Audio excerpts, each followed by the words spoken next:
Dans cette vidéo, vous allez voir comment configurer votre compte Microsoft Outlook 2013. Commencez par ouvrir Outlook. À la première ouverture du logiciel, vous avez sur la partie gauche de votre écran un accès aux différents répertoires du logiciel. Votre boîte de réception pour lire les emails, les messages enregistrés comme brouillon, ceux qui n'ont pas été encore envoyés, mais des enregistrements automatiques. Lorsque vous écrivez un message, parfois cela peut être un petit peu long, donc il y a une protection. Les messages que vous avez envoyés, ceux qui ont été supprimés, les messages en attente d'envoi, tous vos messages qui sont passés en courrier indésirable, la gestion des flux RSS auxquels vous vous êtes abonné sur Internet, et un outil vous permettant de rechercher des dossiers.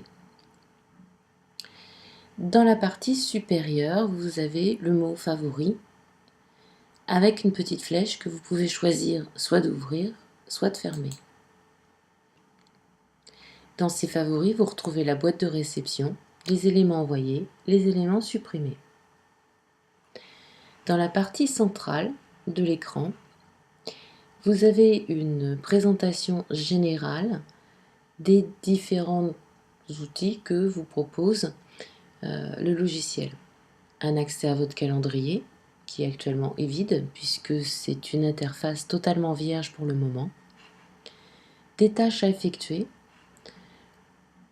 et également le nombre de nouveaux messages dans votre boîte de réception, le nombre de brouillons enregistrés, et ceux qui sont en attente dans votre boîte d'envoi. Pour configurer votre compte, vous allez aller dans Fichier, Paramètres de compte, Paramètres du compte. Vous lui demandez Nouveau. Et dans cet écran, vous allez saisir les informations relatives à l'adresse email que vous voulez voir apparaître dans Outlook. Lorsque vous avez une adresse email, celle-ci n'est pas directement créée dans Outlook. Outlook est juste un logiciel de traitement des emails avec certaines fonctionnalités qui sont très pratiques dans les entreprises. Mais votre adresse de messagerie dépend de votre fournisseur d'accès Internet ou de votre choix personnel de travailler ou d'ouvrir un compte email avec d'autres fournisseurs comme Yahoo ou Gmail. Dans le champ nom, vous pouvez saisir soit votre pseudo, soit le nom de votre compte email ou votre nom complet. Dans ce champ, je vais saisir mon adresse de messagerie personnelle que volontairement je masquerai lors de la présentation de cette vidéo, puisque j'ai déjà un autre compte qui est configuré pour Outlook et qui me sert en tant qu'échange professionnel. Dans mot de passe, je vais saisir mon mot de passe d'accès à ma messagerie.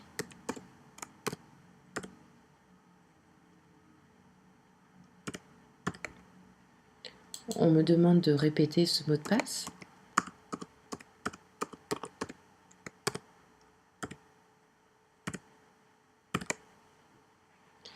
Et je clique sur Suivant.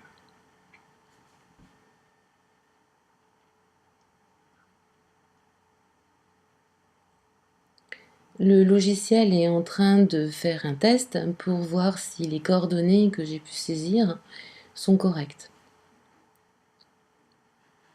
Il me dit « Votre compte de messagerie IMAP est correctement configuré ».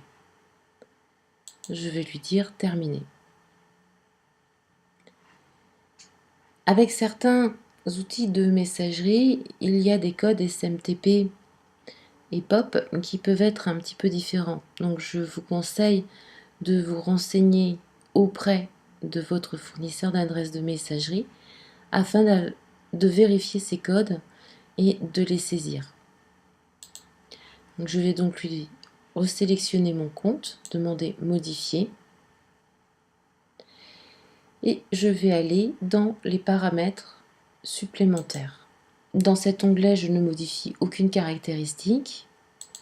Je vais vérifier serveur sortant qui doit être en SMTP avec ces informations par défaut.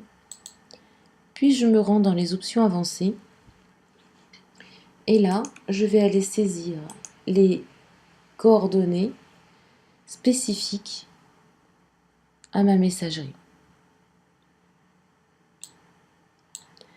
À savoir que pour Gmail, au niveau de votre serveur SMTP, il faut que vous écriviez 25. Délai du serveur au niveau des communications, vous pouvez le passer en 2 minutes. Je dis OK. Je dis suivant.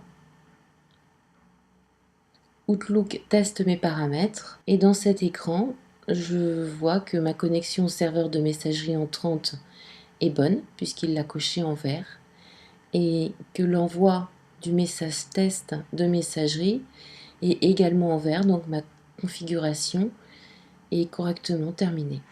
Je peux faire fermer et je clique sur le bouton terminer. Puis je clique sur le bouton fermer de la fenêtre de configuration de messagerie.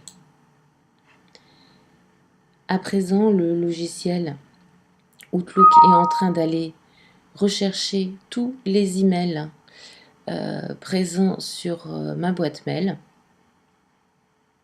Et une fois qu'il aura terminé cette recherche, je pourrai aussi bien travailler directement sur Internet à partir de mon compte Gmail ou choisir d'utiliser Outlook, à savoir que les deux boîtes email seront automatiquement synchronisées.